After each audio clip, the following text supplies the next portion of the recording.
Hello, everyone. In this lecture, I am going to explain line by line the famous Sonnet 109 by William Shakespeare, but before I explain it, if you are new to my channel, then please like and subscribe my channel. Let's start it line by line. Oh, never say that I was false of heart. In this opening line, the poet, William Shakespeare, directly addresses his beloved and begs her not to accuse him of being unfaithful. The word false of heart means disloyal, untrue, or unfaithful in love. The phrase false of heart means to be insincere or untrue in love. Actually, he immediately sets the tone of the poem by addressing a concern. He does not want his love to be questioned, even though he has been absent. This suggests that distance or separation has made his beloved doubt his loyalty, and he is now trying to reassure her. Simply, you can say that he is trying to tell his beloved that he should not be considered disloyal in relationship, and then says, though absence seemed my flame to qualify. In this line accepts that being away might make it seem as if his love has faded. The word qualify means to weaken or diminish. He understands that his beloved might feel that his love is not as intense as before. However, this is just an illusion. His love has not truly changed. He is explaining the difference between appearance and reality, where absence might make love seem weaker, but in truth his feelings remain the same. Simply, you can say that he is trying to tell her that his absence might have brought an idea in her mind that his love has been diminished, and then says, as easy might I from myself depart. Now, Shakespeare makes a strong and emotional comparison. He says that it would be just as impossible for him to leave his own self as it would be to leave his beloved. This is a very powerful declaration of love. He suggests that his love is not just an emotion, but an essential part of his identity, something he cannot separate from, just as he cannot separate from his own body or soul. Simply, he is trying to say that his beloved is like his part of body which cannot be so easily separated. As for my soul which in thy breast doth lie. This line continues the idea from the previous one. Now he tells his beloved that his soul is inside her, meaning they are deeply connected on a spiritual level. This is not just romantic love. It is a bond that ties their very souls together. By saying that his soul lies within his beloved's chest, he expresses an unbreakable emotional and spiritual connection, a love so deep that he feels like a part of himself lives within her. It means his soul is within the heart of his beloved. Actually, it suggests that their love is so profound that their souls are intertwined.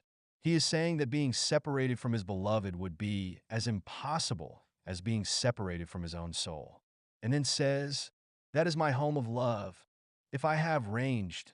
In this line, he continues to emphasize his deep and unshakable connection with his beloved. When he says, that is my home of love, he is referring to his beloved's heart, which he previously described as the place where his soul resides. This means that his true home is not a physical place, but the love he shares with his beloved. And if I have ranged means that if he has been away or wandered, like a traveler, he always comes back to her. Actually, this part reinforces the idea that even if he was absent, his love and loyalty never changed. And then says, like him that travels I return again. Now, he compares himself to a traveler who may go far from home, but always returns to his home. Basically, this point emphasized the idea that even though he has been absent, his love remains unchanged. Just as a traveler might leave for a journey, but never forgets where he belongs. In other words, you can say that Shakespeare assures his beloved that his heart always returns to her. Just to the time, not with the time exchanged. This line is a bit more complex. He is saying that when he returns, he remains the same person as he was before and not someone who has changed with time. His love has not been affected by the time apart. Instead of being transformed by time, he comes back exactly as he was, still loving his beloved just as much as before. In easy words, you can say that he tells his beloved that as he was absent for some time, but time and distance did not change him or weaken his love. And then says, so that myself bring water for my stain.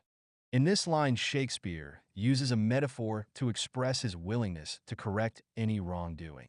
The word stain symbolizes guilt, mistakes, or anything that might cause doubt about his faithfulness. Meanwhile, bringing water represents purification or making amends, just as water washes away stains from fabric. By saying, myself bring water, he emphasizes that he alone takes responsibility for any actions that may have caused pain or misunderstanding. He does not rely on excuses or external justifications, but is prepared to clear his own name and prove his loyalty. This line suggests that even if he has seemed unfaithful or distant, he will personally take steps to restore trust. The phrase highlights Shakespeare's deep commitment to his beloved, showing that he values their love so much that he is willing to make amends for any perceived faults. Never believe, though, in my nature reigned. Now, he asks his beloved not to believe any rumors or assumptions about his character.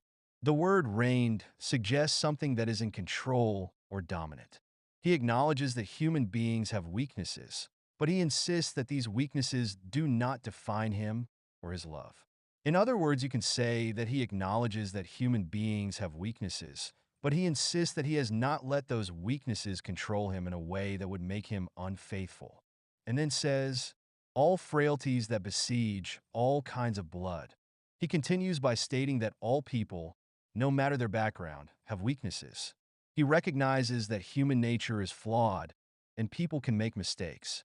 However, he argues that his love is too strong to be affected by such weaknesses. Here, all kinds of blood means that all kinds of people, and frailties means weakness or flaws, that it could so preposterously be stained. Now he makes a strong claim that it would be ridiculous to assume that his love could ever be ruined by these human weaknesses. He rejects the idea that his love could ever be corrupted or lost due to ordinary human flaws. The word preposterous means ridiculous. In simple words, you can say that Shakespeare rejects that such weaknesses cannot make him disloyal to his beloved, and if it makes it so, then it will be quite ridiculous. And then says, to leave for nothing all thy sum of good. In this line, Shakespeare declares that it would be absurd to leave someone as valuable as his beloved for nothing. The phrase, thy sum of good, refers to all the goodness, beauty, and love that his beloved possesses. He is saying that leaving them would mean giving up something incredibly precious for nothing in return, which he would never do. Simply, you can say that he is trying to tell her beloved that he is not much fool to leave his beloved. The reason is that his beloved is more precious than anything else. And then says, for nothing this wide universe I call. Now he takes this idea even further. He says that without his beloved, the entire universe feels meaningless. This is a grand and romantic statement. He is telling her that she is the only thing that gives meaning to his world. Without her, everything else is empty and insignificant. In easy words, you can say that he tells his beloved that without her his life is nothing, and even this world is useless. Save thou my rose, in it thou art my all. The poem ends with a beautiful and affectionate declaration of love. Shakespeare calls his beloved my rose, which is a symbol of beauty, love, and perfection. In this line, save thou means apart from you, and my rose refers to his beloved, and then says, in it thou art my all, means that in this universe you are everything to me.